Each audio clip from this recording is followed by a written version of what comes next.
Chart structure કેવું લાગે છે, શું કરવાનું અહીંયા?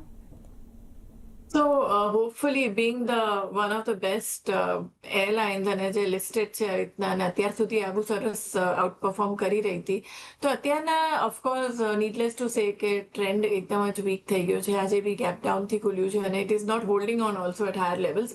સારું એવું કરેક્શન આવી ચૂક્યું છે, બટ આઈ થિંક ટેકનિકલી મારા ખ્યાલથી હજી એક લેવલ છે 4600. 4600 4500 એક સપોર્ટ લેવલ છે.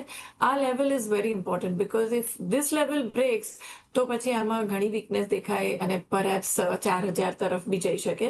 સો 4600ની એક કરેક્ટિવ મૂવ સુધી ત્યાં રખાય અને ઇફ ઓલ ગોઈંગ વેલ આમાં રેઝોલ્યુશન્સ આવી જાય તો I think 4600 is a very good level to start accumulating as stock.